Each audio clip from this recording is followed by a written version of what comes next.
under here. What the gameplay needs to do is immerse you in the world, give you as many interesting actions to survive in this world and overcome obstacles. And obstacles could be infected, it could be other people, it could just be the environment, it could be rushing water, anything that could happen in this post-apocalyptic world. Are you clean? Yeah. But more than anything, it needs to put you in Ellie's shoes, that you're experiencing what Ellie's experiencing, making you feel what she feels. Because the more we do that, the more the emotional beats of the story work for us, and the more they work for us in this very unique way that only works in video games.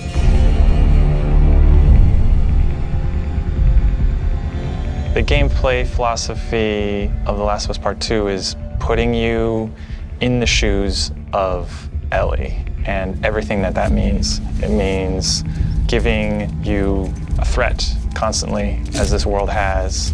It means giving you the hard choices.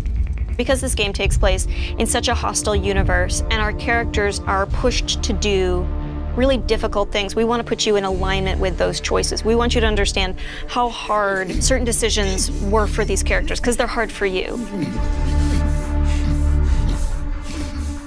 I would say the overarching philosophy of how we approached designing the game mechanically is how can we take things to the next level. Everything kind of comes out of the story. And how do we do it through systems? So one is you have to feel the pressure of survival. Survive by the skin of my teeth. How do I use all this scrap around me? Any kind of bullet, any kind of rag, any kind of bottle of alcohol. How do we give you that sense of being a survivor in this world?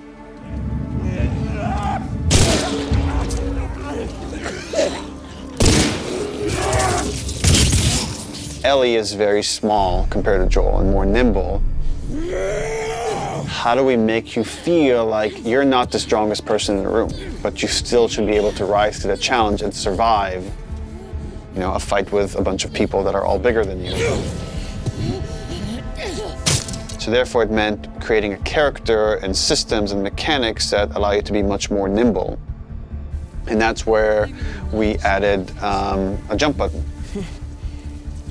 Deal. In the first game we had a clamber button, but not really jumping.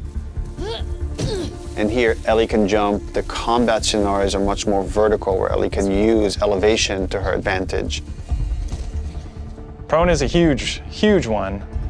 Prone, obviously, it means to lay flat on the ground. Something so simple, again, something that in real life you'd be able to do. Letting the player have access to all their weapons, all the items, crafting, everything while in that position. And it just creates so many more emergent things in gameplay. Now that we have this other state that the player could be in, which are very low to the ground, how else can we use this other than just hiding in vegetation? We're like, well, there's a lot of man-made things or different structures that have collapsed that allow just enough space for you to crawl under, which means that now, as enemies are looking for you, you can crawl under things and hide, and it's just one more way to assess your environment and use it to Ellie's advantage.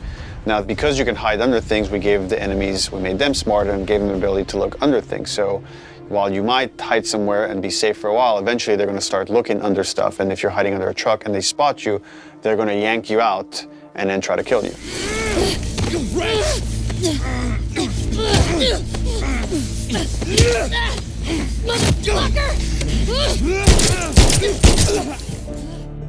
Dodging is a big one, because now with dodge, anytime you're in a scuffle, you have a chance to get away. You have a chance to counterattack. It lets escape be an option as well. Sometimes you just gotta run. And that is another part of this world, which is sometimes the threat is so overpowering that you just have to get away. When you are partially hidden, or you're in grass, that means people from afar can't see you, but people from closer can kind of see you. They will eventually acquire you. You're not completely hidden when you're in grass. She went into the grass.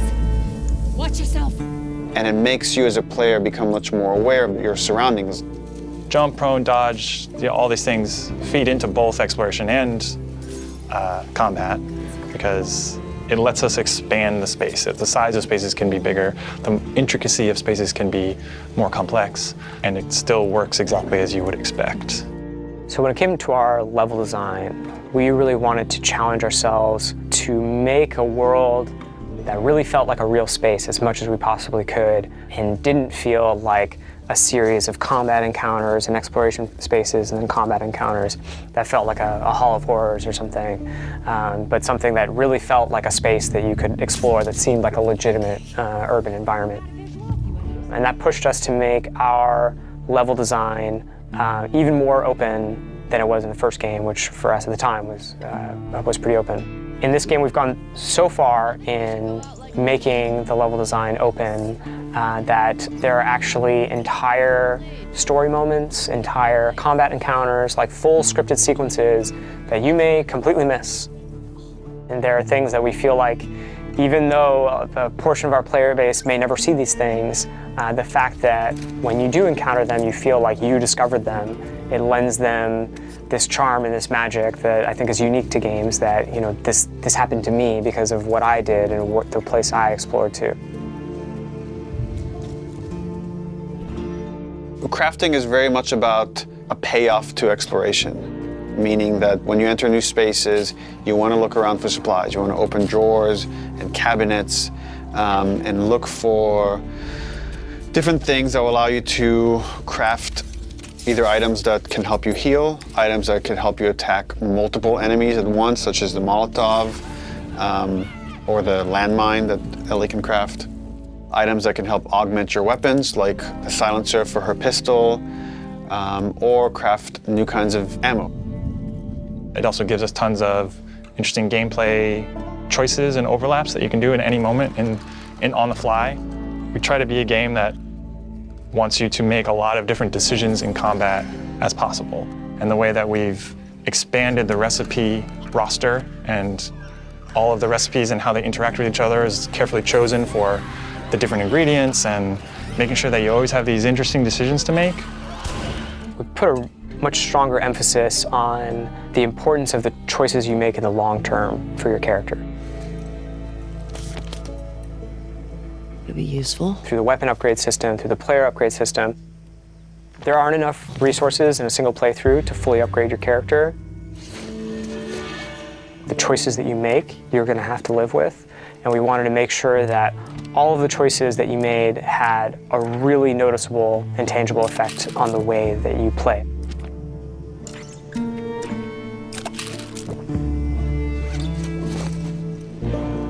You feel a greater kinship with Ellie because you are living with decisions that you've already made. Like you are continuing this through line of her journey through this world, and the moment-to-moment gameplay is influenced by that in a way that we haven't before.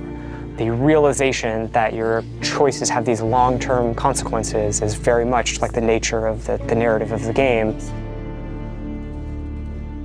And I'm happy that the mechanics are supporting that. PlayStation